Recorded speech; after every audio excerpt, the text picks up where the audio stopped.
Hello, Ram Giri. Hi Lilou, how are you? Good, thank you. First of all, I want to apologize for saying your name wrong. It's Ram Giri, Oh, don't worry.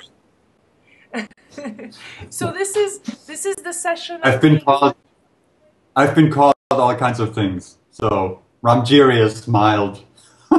Well, Ram Giri. Let's put this straight. And so this is another of our open heart session. And last time we ended on working on God, on my relationship with God, and that was a very interesting session.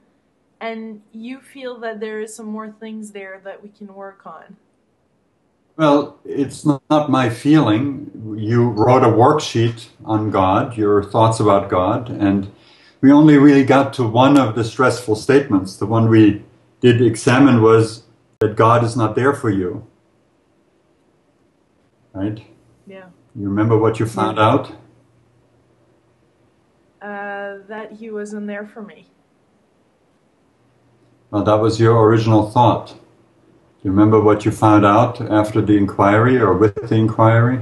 Well, that found out that he was there, and he had been there many times, and he's there and here and everywhere. And that at times you're not there for you. And yeah, yeah, I got that. Yeah, that happens quite often. Right. Yeah.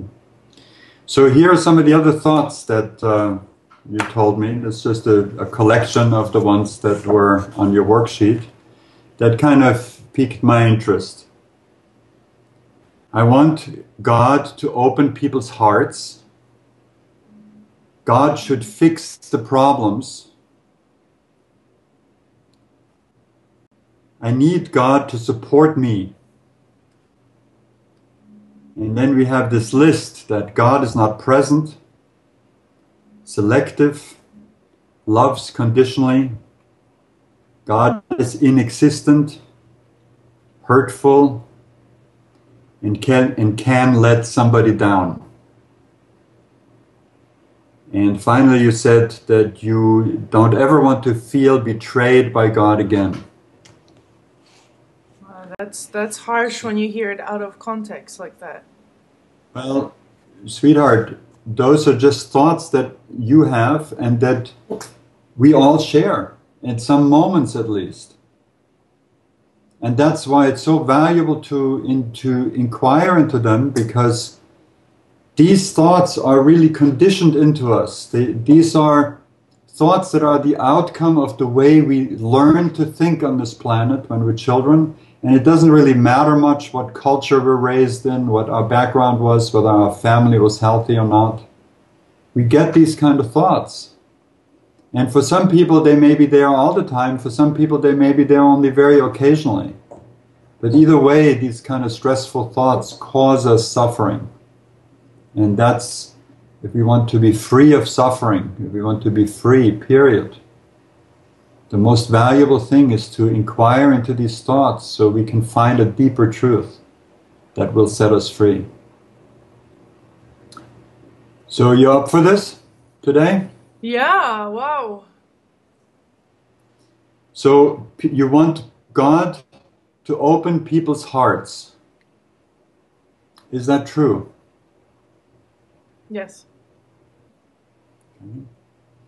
So how do you react when you believe you want God to open people's hearts and He doesn't? I assume it's a He for you in your thinking. Yeah. God, is that correct? Yeah, okay. So, God doesn't really have a gender, but we'll just go with what you're used to thinking, okay? So how do you react when you believe that you want God to open people's hearts and He doesn't do it? I'm upset and frustrated. Where do you feel that in your body? In the chest area. Chest And I heart. just want to just invite our listeners to ask themselves the same questions that you hear here. Perhaps this thought has also occurred to you, or a thought very similar to it. So make this your own inquiry as much as you like, rather than just watching Lilou doing hers. That way it becomes an immediate personal experience for you. So when you believe that you want God to open people's hearts, and He doesn't, then what happens to this relationship with God? There is no more relationship.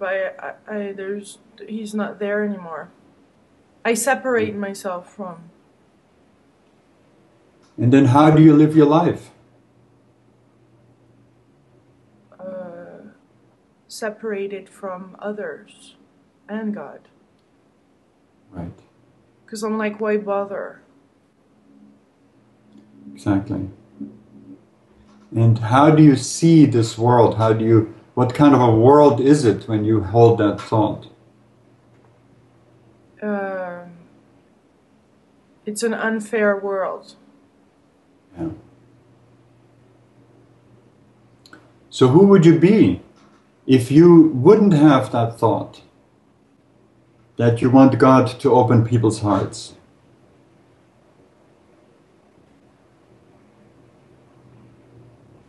I would be unlimited.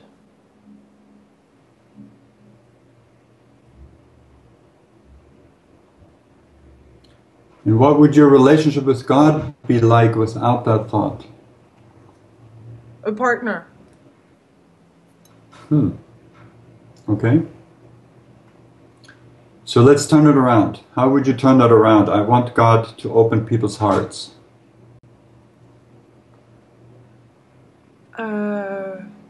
I want God to be a partner. No, when we do the turnarounds, we stay very close to the original thought.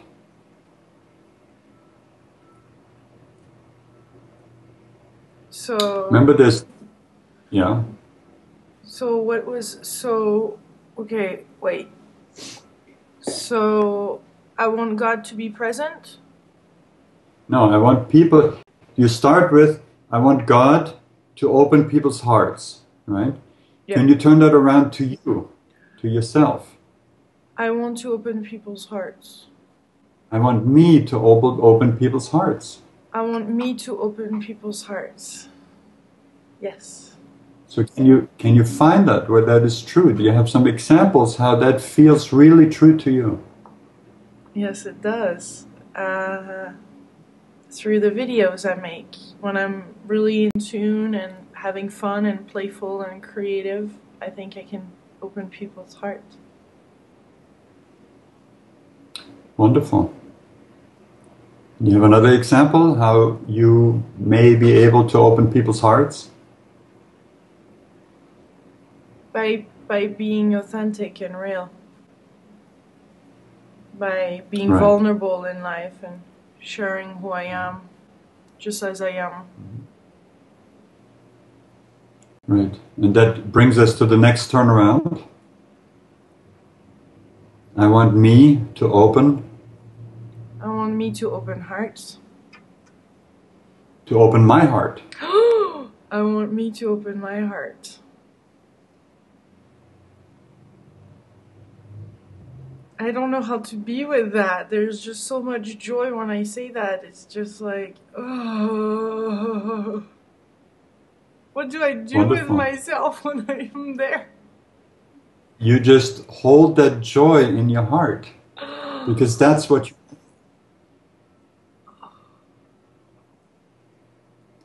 We have such terribly limited ideas of who we are. And that's a great cause of our deep suffering. Because we think we are these egos in a bag of skin, as Alan Watts used to say.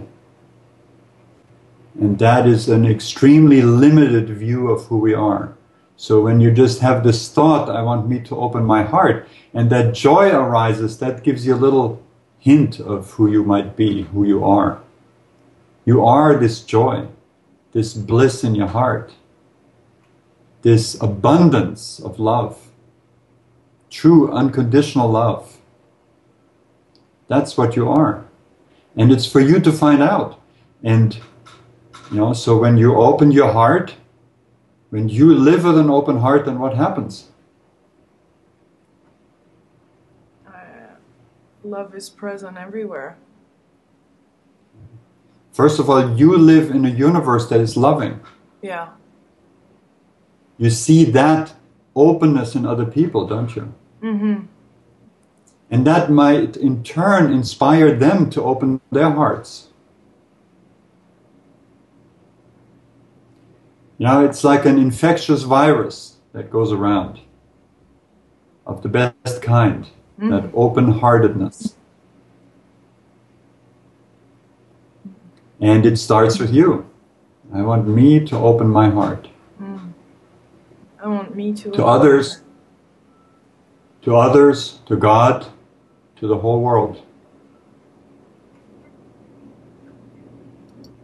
And then there's one more turnaround, and that's the opposite. What's the opposite of I want God to open people's hearts?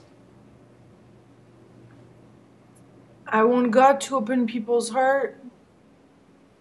The opposite of that? Yeah. I want God not to open people's heart? I don't get it. Yeah, that's the opposite. I don't want God to open people's hearts. So how could that be true? I don't want God to open people's heart. I have to find an example now on how that is true for me. Just sit with it for a moment. See, these turnarounds are little meditations where we go deep into looking for a deeper truth than the way we have been thinking. Yeah.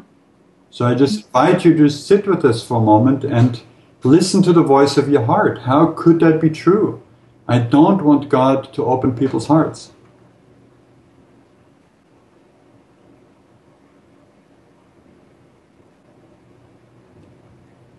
How would that be a good thing if He doesn't?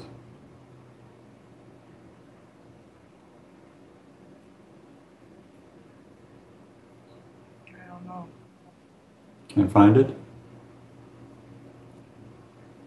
How would that be a good thing if He doesn't? Then Yeah. people have to open themselves their hearts. Yeah. And they get the benefit of being able to do that and to know that they can. Yes. Right. You know, it says that God made us in His image. So we have that power. We can experience the power and the grace to be able to open our hearts. And that's how we find out who we are.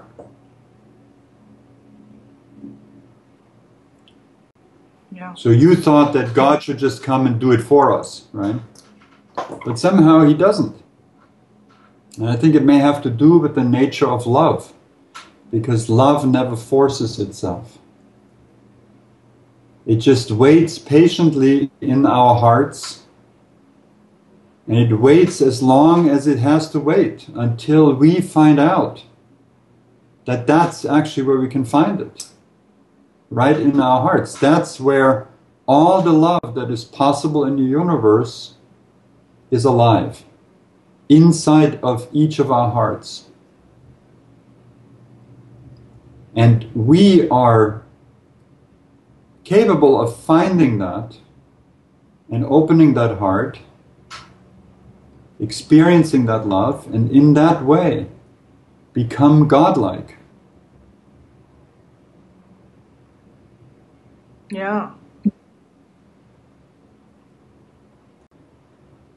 I wish I could see the not a representation of God as a he or she, but just this omnipresent, ever existing. Yeah. See, there's three ways that God manifests. And one is in this sort of abstract, omnipresent sense of being. This vast and unlimited consciousness in which everything arises, the whole universe, all of creation arises.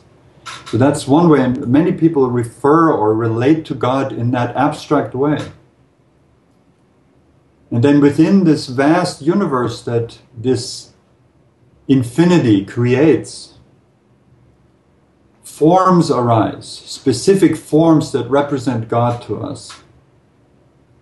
And every tradition has its own images there. And they're just as much a manifestation of this infinity as the infinity itself. So in other words, an image arises in front of the infinity that represents the infinity. So that's the second way that God manifests, as the image of God, of a deity, of a savior, of a saint, and so on. It could even be animal images for some of the indigenous cultures. All these images hold a part of the infinity of God. And then there's a third way that God is experienced, and that is as that infinite presence inside of each heart. That's perhaps the most intimate way we human beings can experience that presence. And that is the presence of unconditional love inside of us, and it doesn't force itself. It's up to us to find that essence and to drink from that unlimited well and to live in the presence of that love. And we can find that, and God wouldn't take that away from us, this victory, this amazing, amazing adventure of all adventures, to find that love in us, that essence in us. Okay? Mm-hmm. Should we go to the next one? Yeah. Okay. God should fix the problems in the world. Is that true? Yes. And can you absolutely be certain that it's true that God should fix the problems in this world? No. So how do you react when you believe it? What happens then? I can be angry. Yeah.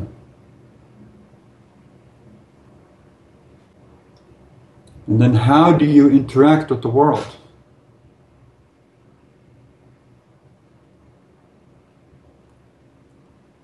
Like nobody cares, and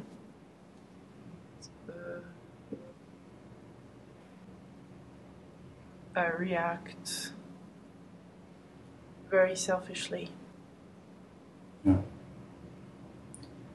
So what happens to the problems in the world when you believe God should fix them? Nothing changes. Exactly. So who would you be without this thought that God should fix the problems in the world?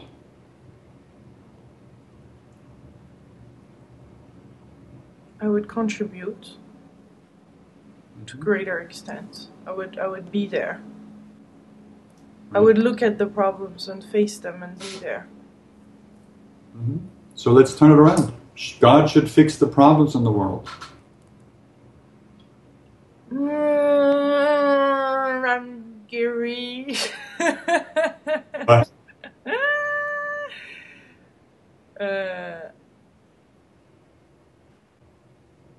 I can contribute to fix the problems in the world. now just, again, stay very literal with the original thought. God should fix the problems in the world. If you want to turn it around to yourself, simply replace God with you and leave the rest of the sentence as it is. So God should fix the problems in the world becomes, I should fix the problems in the world. yeah, whatever you can, whatever is in your power. Can you find that? The truth of that?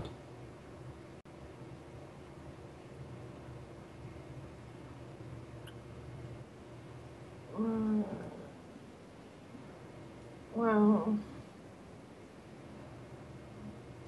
I mean, not precisely, because problems are very precise. Well, I guess doing these videos then. Well, sweetheart, if you come across a starving child, what is the natural impulse? To turn away and say, damn it, God should fix the problems in the world, or to feed that child? To feed. Exactly. Whose business is it to feed that child? God's business or your business? My business. Yeah. That's what I've found. And you feed children through your videos. We all have a way of feeding people. My guru, when we asked him, how do we become enlightened? He said, love people, serve people, feed people, and remember God. Mm-hmm. So simple. But we get very confused. So then there's another turnaround. God should fix the problems in the world. I should fix problems in the world. I should fix my problems. I should fix my problems. The problems in me. I should fix my problems, the problems in me. Like for instance, when you have a closed heart. Yeah. And that separates you from people. Yeah. Fix that. Maybe that's your job. That's why we're here. Yeah. But and it's from to that me open to heart, yeah, I see, to not just waiting to happen, but just really actively every day working on that. I don't like the word fixing too much. Okay. Well, it was your word, so Yeah. we'll just put that, you know. But, you know, when you have a closed heart, does that feel like a problem? Yeah. Does that cause unhappiness? Exactly. Totally. So fix that. Fix that. And out of that comes everything else you can do. That will guide you. The heart has a way of knowing. It can show you your path without any kind of problem. The head thinks this way and that way, and it's forever confused. So what's the quickest way in that moment to access the heart? Like, boom, you know, it's something that I could say to myself. Go back into the heart? I mean, something like that? Well, there's many ways to do that. It also takes some patience because we have been deeply conditioned to close down our hearts or to have our hearts obstructed by thoughts and emotions. So to recognize that and to know that we have this source always available inside of us, and to create the powerful intent or yearning to experience that place of the divine in us, that's the most important thing. And then practices arise, like practicing what we're doing here, to the inquiry to clear the mind. Practicing presence or open attentions to bring emotions into harmony. And then heart sourcing, this way of going into the heart directly and drinking from that source. And sometimes, even though the heart is blocked, we can bypass that blockage and drink from it here anyway. Sometimes, not always. But to recognize when the heart is blocked and closed, and be determined to keep working at it, to open it, so we can encounter the world, and first of all ourselves, and then the world, with that open heart. That makes us agents of the kind of change that we want to see. Yes. Whereas many people talk about the change they want to see, and talk about it some more, And it's not bad, but how effective is it really? I find for myself the most effective way is to open my heart, and when it's closed, very assiduously get free of these obstructions, so I can be someone that can show in some way, if someone cares to look, how to be with that open heart. Mm-hmm. You know, we tried pretty much everything else on this planet. We try to fix them. We're really good at that. We tell them how to be. We even try to tell God, you know, God, you should fix the problems in the world. What's the matter with you? Listen to me. I know better how it should be done. Oh my God. It's our business to fix our problems, and out of that will flow the ability to fix the problems in our world. Now imagine if more and more people were to do that. And that's exactly what's happening on this planet now. That's the revolution. The true revolution, a revolution of consciousness. And what that means really is a revolution of heart. Because the primary seat of consciousness is in the heart, not in the head. That's thinking. That's a tiny little part of consciousness. When that thinking mind can descend into the heart, that is the same as what we refer to when we talk about enlightenment. And that's our job. And there is a lot of grace in that business. For you, is self-realization, awakening, and enlightenment the same? It's the way I use the words, yes, it's the same. It points in a direction, ultimately the direction of the heart, the place of the soul in us. And that soul will find itself everywhere when it becomes enlightened to itself, not separated from anything. So then there's another turnaround. God should fix the problems in the world. That's the one we did? Well, what's the opposite of that? God should not fix the problems in the world. Can you find how that's true for you?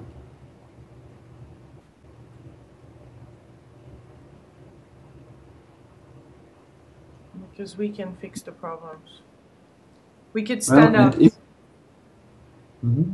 We could stand up and act, and we have that opportunity and free will to do that. To fix the problems in our world.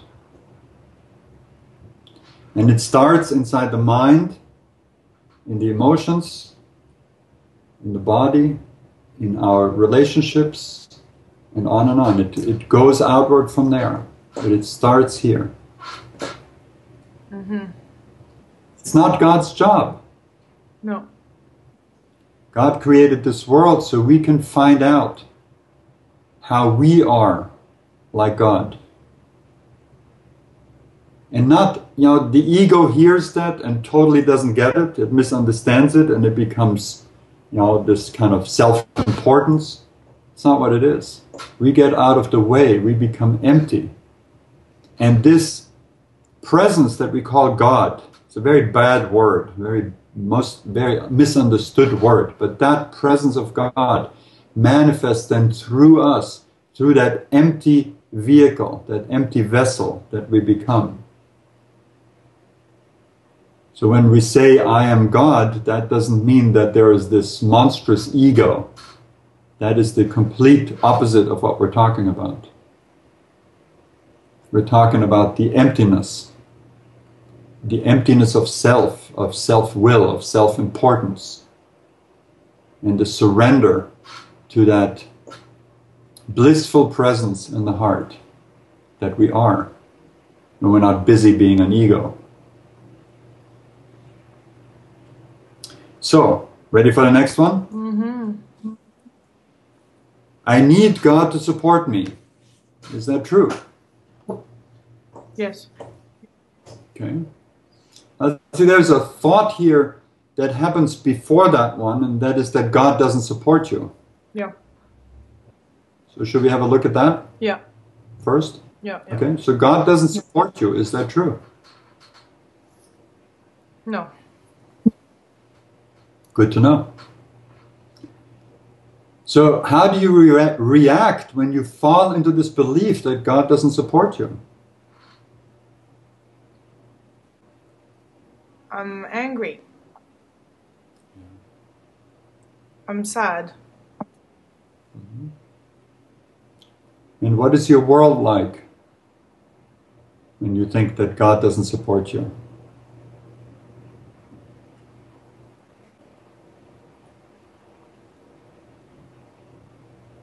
Empty.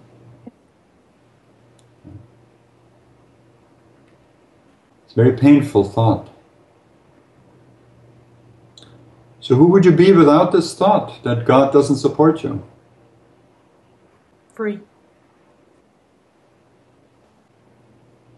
Free, fun, Let's turn it loving, around. playful. Yeah. Turn it around. God doesn't support me. I support myself.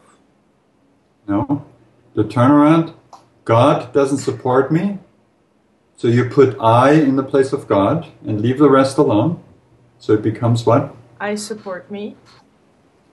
No, honey. We start out with God doesn't support. It's so It's different than okay. what usually we do. It just... Yeah. See, it's like this inquiry, the really neat thing about it is that we have in our mind a map of reality that's like the world map was in the 1600s. There's a lot of white spots there where no thought ever went, no explorer in our head ever went there. And so this inquiry with these questions is sending thoughts into these white areas on the map. And it's like totally new ground. We've never thought certain things. And it's very understandable, it's very normal for people. When I work with people, they go like, well, it seems like you're making sense, but can you say that again? Because what I say, you know, these questions, they don't compute yet because it's like new thought. It's really radically new. So here we have this turnaround, right? Thank you for your I patience. need God. Oh, absolutely. Totally. I need God. No, God doesn't support me. That's our thought, right? So to turn that around, God doesn't support me. I Take doesn't out the support God. myself. I don't support me. I don't support me.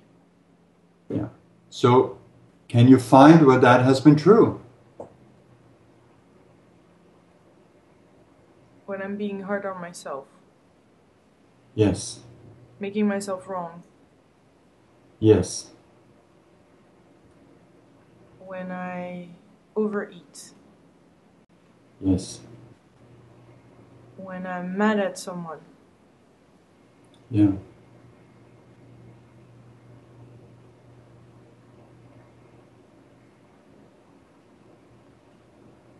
When I don't honor what I do for a living. Yeah. And for some reason you have closed your heart. Yes, I have.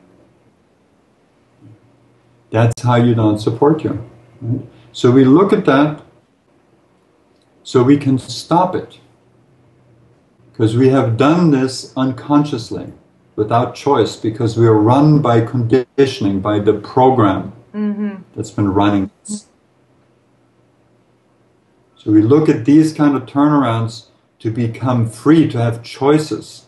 If I see that I don't support myself at times, then I can choose to support myself. Okay? Wow. So God doesn't support me. How else would you turn that around? I support myself.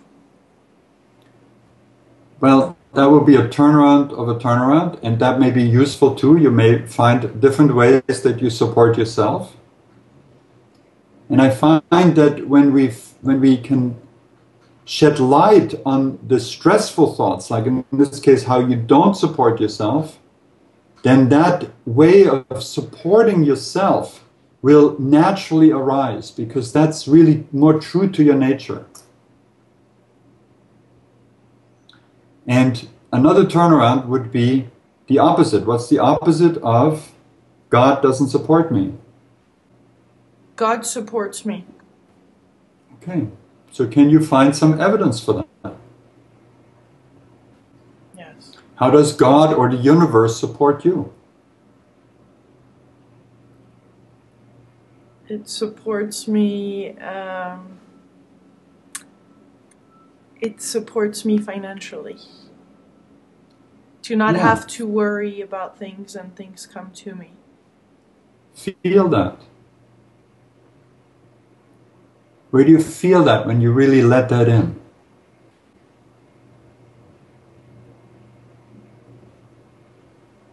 In near it's the plexus. Solar plexus? Okay. Well, around there. Yeah. And how else does God support you? God supports me by meeting wonderful people and teachers. Yeah. Feel that. I'm blessed. That's what we do with these turnarounds. We really feel the effect of them, the truth of that. We really let that come in. And that creates a change on the gut level, a very deep and real change. And that sense of not being supported can no longer exist in us the way it has before. And can you find a third example of how God supports you? By connecting me with millions of people that fully are there and supportive and unconditionally really there. Mm-hmm. Yeah. And you're aware of some of that. I have some related ideas. You want to hear them? Yeah. Think about the sweater you're wearing. And how many people have been involved in getting that sweater to you so you can be warm today? The people who grew the cotton, the people who harvested it, who shipped it, who prepared it, who spun it into yarn, who made it into a sweater, who dyed it. The people who traded it maybe from Asia, it came over here, it went to the store, etc., etc. See, there's thousands of people we don't even think about that are there to support us. God in that form. But then I could see how they've been abused by the system too. That's what comes to my mind, how they've been pressed. Of course. And that's another thought. That's another inquiry. Right? But can you just see for a moment how supported you are? Yeah. Simply by getting all these thousands of people's work to have your sweater on. Mm-hmm. This interconnectedness of all of us on this planet is amazing. Yeah. That's how we support each other. Yeah, when we break it down like that, yeah. And then there's another way you're supported by God, by the universe. Feel the chair under you. Mm-hmm. Does it feel solid? Yeah. Is it holding you up? Yeah. See, you're not falling into groundlessness. You're just held there by this chair. Mm-hmm. And when you get up out of that chair, is the chair going to complain? Oh, she's leaving me. She doesn't love me anymore. Now she's sitting on that one over there. You see, this is unconditional love right there. Yeah, I like that. You don't think? Yeah. Breathe the air around you. It's supporting the life in you. The roof over your head. Everything supports us. And we just take it for granted. We think, oh, God doesn't support me. The universe doesn't support me. I love that. Yeah. Unconditional love is all around us all the time. The question is, can we find it? Can we see it? Can we experience it? And can we find it inside of us from where it can stream forth into the world in an even more conscious way? So then we have this list here that was your answers on the worksheet to the question number 5. What do you think of God? And here's your list. God is not present. God is selective. God loves unconditionally. God is inexistent. God is hurtful. And God can let somebody down.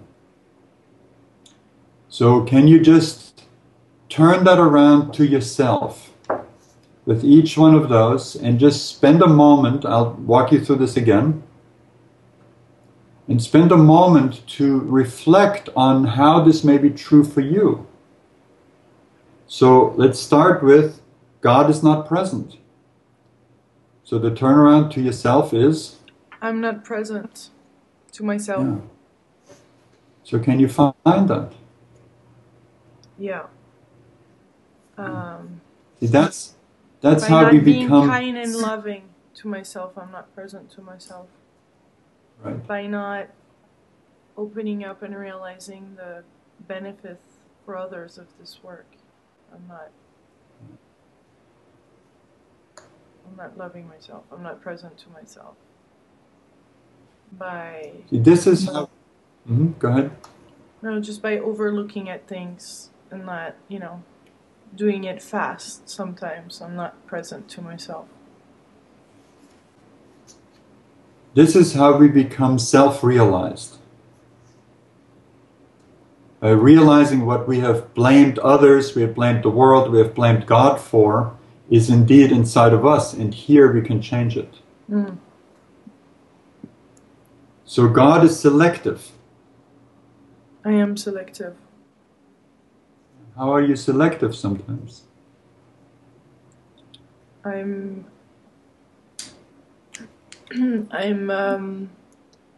hard on others and on myself. There's not much room for just being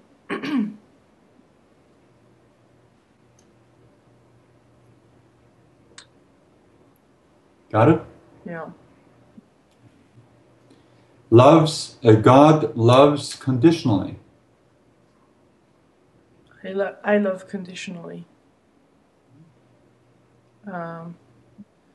When how that is true is by being just when I'm not open.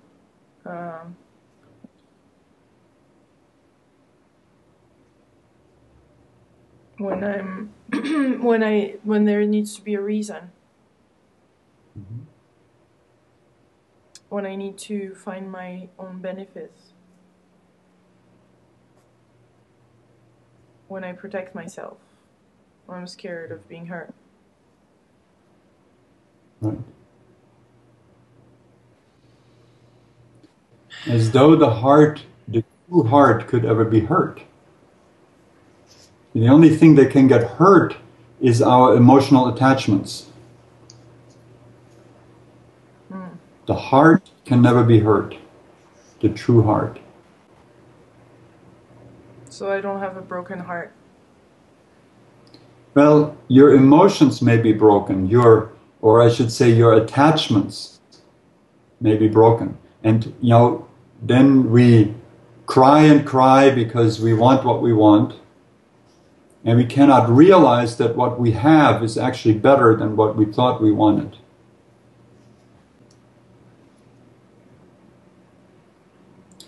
So then, God is inexistent, you said. I'm inexistent. What does that mean to you? that I don't honor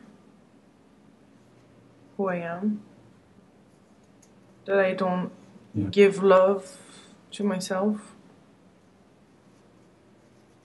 that I think I'm unworthy of great love. Yeah. All of this can change once you can see it clearly, that you've been doing this to yourself unconsciously, without meaning to harm you, just simply because of the conditioning that you've received. And that can change now. What comes to me is the thought how we often become not present because our mind is running after the story of the past or the future. And we're not present, we're not existing now, when it's the only time that we do exist. Yeah, I do that too. I do like out of body. Yeah, right. And I literally am non-existent. You literally what? Well, when I'm out of body or just like freeze, I'm just literally not there. Yeah, exactly. Numb. Yeah. God is hurtful. I am hurtful. How have you been hurtful?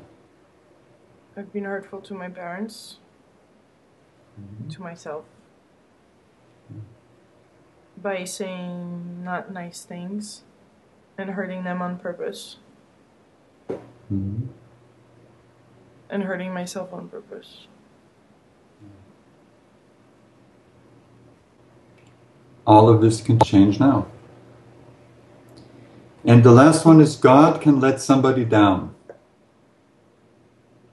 I can let somebody down.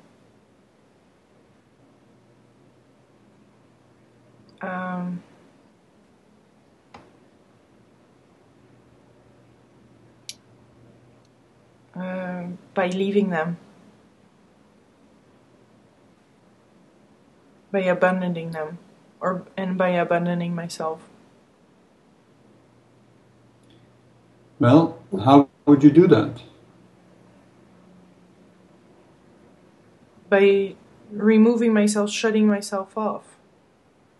Shutting yourself off. In other words, when you close your heart,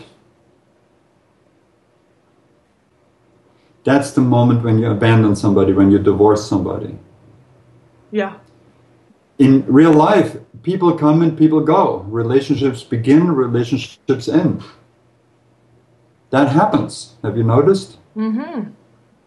What doesn't have to happen within that is that we shut our hearts. I do that. I had the tendency to do that pretty easily. Yeah. I don't want that. Good. So then, finally, on your worksheet, there was this sentence, I don't ever want to feel betrayed by God again.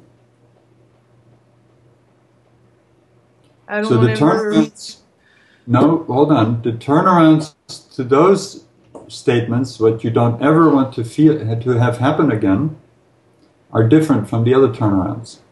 So the turnaround to this one would be, I'm willing to feel betrayed by God again.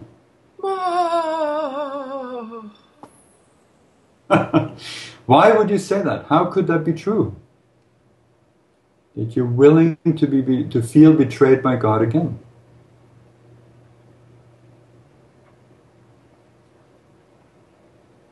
How is that I'm willing to put myself at risk and reopen my heart? Exactly. And to see the delusion in this belief that you're betrayed by God, as if that was possible. Now here's the universe supporting you, putting a chair under you, giving you air to breathe, a house to be in, food, money, thousands of people to serve you, to make you a sweater, etc., etc. You know, the universe, God in the guise of the universe, is supporting you completely, and you're complaining, oh, God has betrayed me. What a delusion, right? So we look forward to that. We're willing to have that happen again, because then we can learn again. Mm-hmm. We can dispel our ignorance, our confusion. We can have another stab at finding the love, this true, unbelievable love at the core of all things. To leave our confusion behind. And then after I'm willing to feel betrayed by God again, the next turnaround would be, I'm open to feel betrayed by God again. I'm open to feel betrayed by God again. Oh, there's a lot of love and unconditionality in that. And even to say, I look forward to feel betrayed by God. I look forward to feel betrayed again by God. Who would say something like that? Someone who really wants to be free of these disturbing thoughts, these untrue, disturbing thoughts. Wow. How can we get free of our stress, our delusion, our confusion, by seeing it for what it is? So first it has to come up. Just like you wrote this worksheet on God, or the worksheet on your mother before that, and so on, because that allowed you to have that delusion, that confusion, that pain and suffering, the cause of this pain and suffering in your thinking come up, and then you could look at it, and you could set yourself free. So those of us who've done this work for a while, we're looking for the next thing that can disturb us, that still has the power to disturb us, because that shows us the place in us that we haven't been willing to see yet, where we cause our own suffering. And so we can become free of that. And we can live in the open-hearted space of connection with life. So that's the same then in any relationship or towards ourselves then. It's I am willing and open to be betrayed. Absolutely. And to feel betrayed, not to be betrayed, but to feel, and you're actually not putting that as an intention, it's not creating that. You're just in that open, unconditional space. Yeah, you're looking forward to whatever comes. And if that comes, great. If something else comes, great. Nothing bad. If your focus is on true freedom, finding true freedom, which is true freedom from the disturbance inside of you, the suffering that is created first by your thoughts, then your emotions, your behavior, and so on. If you are truly focused on that freedom, and you have the skills to find that freedom with whatever arises, then you can look forward to anything that happens, because nothing can happen that is not capable of bringing you closer to yourself, closer to the truth that sets you free, closer to that open heart. And if something arises that shuts down the heart, fantastic. I want to find out what it is so I can set myself free of that. And suddenly the nature of the whole world changes, where we have been hiding from things and trying to not have certain experiences. Now we can be open and look forward to anything, and we live in a world, a universe that is entirely beneficial and profoundly kind. In that everything that can possibly happen helps us to become increasingly free and enlightened. Wow, what a powerful session. That is so and then amazing. Once, to the extent that we realize this freedom in us, then of course we become the people who can live that. I was going to say teachers, but it's not that. It's like we live it. And that example may be wonderful for others to see. that we no longer have to create suffering for ourselves, so they can see how that can be done.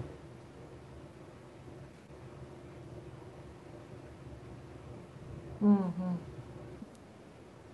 Wonderful. Well, what a beautiful session. Thank you. You're more than welcome. So what are we working on next? How does that work? I have no idea. This is it. It's I mean, this is it right now. It's your mind, and we'll see when we talk again, we'll see what arises. If anything arises that's disturbing to you, then we can work with that. If it's a thought, we will use the work of Byron Katie. If it's an emotion, we will use open attention. And if there's nothing that disturbs you at that moment, you can just go straight into the heart and feed and nurture yourself from that enormous abundance inside of you. That would be heart sourcing. Thank you, Ram Giri. You're welcome, Lilou.